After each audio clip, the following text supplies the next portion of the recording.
Сәлеметсіздер ме, құрметті оқушылар? 9-шы тарау координация және реттелу. Сабақтың тақырыбы жануарлардың жүйке жүйелерінің типтері. Сабақтың мақсаты жүйке жүйесі түрлерінің қандай тірі ағзаларға тән екендігін және оның ерекшеліктерін табу, жүйке жүйесінің эволюциясының тізбегін құру, жүйке жүйесінің түрлерін жіктеу, жануарлардың жүйке жүйелерінің типтерін салыстыру. Тест сұрақтары, яғни алдыңғы өткен тақырыпты қайталасаңыздар. Қысқаша түсінік. Жүйке жүйесі адам мен жануарлар организмдерінің қоршаған ортаға бейімделуін реттейтін жүйе. Жүйке жүйесін зерттейтін морфологияның бөлімін нейрология деп атайды. Жүйке жүйесінің қызметтері рефлекстер арқылы жүзеге асады. Жүйке жүйесі ішкі және сыртқы тітіркендіргіш әсерін қабылдайды, талдайды, өңдейді, организмдердің қызметін реттеп үйлестіреді. Бұның негізгі бөлімі аса қозғыш және қозуды тез өткізетін өсінділері бар жүйке жасушасы. Жануарлардың жүйке жүйесінің типтері, яғни 4 типке бөлінеді: диффузды жүйке жүйесі, бағанды, түйінді және түтікше тәрізді жүйке жүйесі. Диффузды немесе торлы жүйке жүйесі.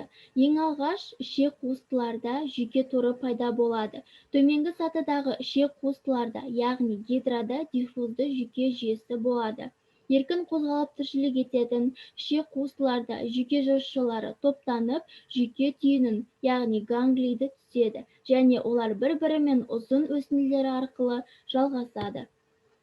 Екінші, бағанды немесе сатылы жүйке жүйесі. Бағанды жүйке жүйесі жалпақ құрттарға тән. Ақсұламаның жүйке жүйесі дененің алдыңғы бөлігіндегі жүйке жасушалары жинақталған түйіннен басталады. Гидрада жүйке жүйесі бытыраңқы және тор түзде орналасса, ақсұламада жүйке жасушалары денені бойлай созылатын екі бағанаға жинақталады. Түйінді жүйке жүйесінің типі. Буылтық құрттар, буынаяқтылар, тікентерілілер және моллюскілерде эволюциялық даму барысында жүйке жүйесінің түйінді түрі пайда болған. Түйіндеріндегі жүйке талшықтары өзара бір-бірімен ғана байланысып қоймай, тиісті рецепторлар және қызмет атқарушы органдармен де байланысады. Белгілі бір қашықтықтан әсер қабылдау қабілеті дамып, ол сезім органдарымен байланыста болып, ағзаның бас бөлімінде орналасқан жүйке түйіндері үлкейіп, күрделене түседі. Түйінді жүйке жүйесі тән жануарлар. Жаңа айтып кеткендей, буылтық құрттар, буынаяқтылар, ұлулар, тікентерілер, өрмекшілер, шаяндарға тән екен. Шұбалшаның жүйке жүйесі сақина тәрізденіп байланысқан бір жұп жұтқыншақ үсті, бір жұп жұтқыншақ асты жүйке түйіндерінен және құрсақ жүйке тізбегінен тұрады. Төртінші, түтікті жүйке жүйесі. Омыртқалылардың эмбриондық дамуында жүйке жүйесі сыртқы ұрық қабықшасы эктодермадан дамып, кейін науашық одан әрі бір-бірімен жақындаса келіп түтікке айналады. Жүйке түтігінің бас жағы 3 ми көпіршігіне бөлінеді. Жүйке жүйесінің қалған бөлігінен жұлын жетіледі. Балықтардан бастап түтікті жүйке жүйесі екі ірі бөлімнен, ми және жұлыннан тұрады. Түтікті деп атау себебі оларда бір ғана ми болады, сол мидан түтіктер тармақталады. Ми бас сүйектің ішінде орналасқан. Ол 5 бөлімнен тұрады: алдыңғы, аралық, ортаңғы ми, мишық және де сопақша ми. Сопақша ми омыртқа жотасының өзегінде орналасқан жұлынмен жалғасады. Жүйке жүйесінің ерекшеліктері. Торлы жүйке жүйесі. Ерекшелігі: бүкіл денесіне жүйке жүйесі торланып орналасады. Жүйке талшықтары біркелкі орналасады, және де олардың өкілдері гидра, ішек қуыстылар. Сатылы немесе бағанды жүйке жүйесі. Ерекшелігі: тармақталған бөлімдер бір-бірімен параллель сатылы орналасады. Бүкіл дене бөлімі де осылай болады. Өкілдері жалпақ құрттар, планариялар. Үшінші, түйінді жүйке жүйесі. Ерекшелігі: бүйір жақтауларында түйіндер көптеп кездеседі.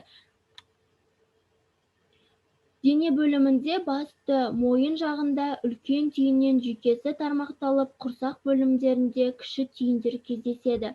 Өкілдері буынаяқтылар, былқылдақ денелілер және де буылтық құрттар. Төртінші, түтіктелі жүйке жүйесі. Ерекшелігі: бас миы мен жұлыннан тұрады. түтікті деп аталуы да осыдан. Себебі оларда тек бір ғана ми болады. Сол мидан түтіктер тармақталады. Өкілдері омыртқалы жануарлар. Енді қысқаша видеоролик көріп алсақ. Торлы жүйке жүйесі ең қарапайым түрі төмендегі сатыдағы қарапайым ішек қуыстарға тән. Бүкіл дене жасушасын бойлап торлы тор түзіп құрылым құрады. Торлы жүйке жүйесі деген бұл жүйеде жасушалар топтанып, бір-бірімен ұзын өсінділері арқылы жалғасады. Бағанды жүйке жүйесі сатылы жүйке жүйесі деп айтуға да болады. Ол жалпақ құрттарға тән. Ағзаның бас жағындағы жүйке түйіндерінен жұп ми ганглиясынан дененің артқы жағынан бойлап бүйір және құрсақ жүйке бағандары тартылған. Олардың арасын байланыстыратын аралық сақиналардан тұрады. Сатыға ұқсас болғандықтан сатылы деп атаған. Түйінді жүйке жүйесі. Түйінді жүйке жүйесі қарапайым омыртқасыздарға, былқылдақ денелілер мен буынаяқтыларға тән. Жүйке жүйесі құрсақ жүйке тізбегінің құрайтын ірі жұтқыншақ үсті жүйке түйіндісінен және көптеген ұсақ түйінділерден тұрады. Түтікше тәріздес жүйке жүйесі соңғы типі. Жүйке жүйесінің барлық желілі жануарларға тән. Жүйке жүйесінің бұл типінің жауап реакциясы салыстырмалы түрде нақты әрі жылдам болады. Орталық жүйке жүйесі жұлыннан және мидан тұрады. Гидраның жүйке жүйесі цефализация мен орталықтандыру байқалмайтын жүйке жасушаларының шашыраңқы орналасуымен сипатталады. Жүйке жүйесі соншалықты қарапайым болғандықтан, бұл жануарлар жүйке жүйесі арқылы жүзеге асатын күрделі іс-әрекеттерді орындай алмайды.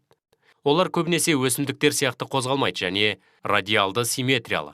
Жүйке жүйесіндегі цефализациялау мен орталықтандыруды ең алғаш жалпақ құрттардан көруге болады. Оларда қарапайым миды, жүйке жүйесінің симметриялы бөліктерін және дененің екі жақты симметриясын атап өтуге болады.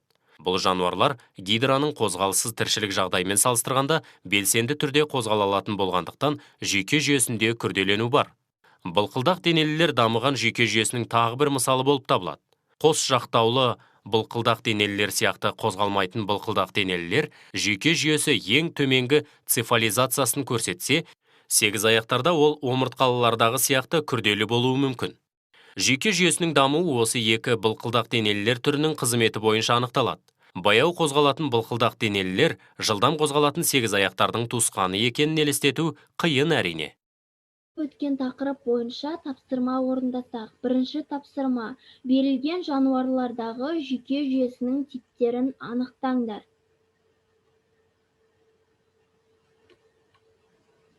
Екінші тапсырма: жүйке типтерін анықтау. Назарларыңызға рахмет.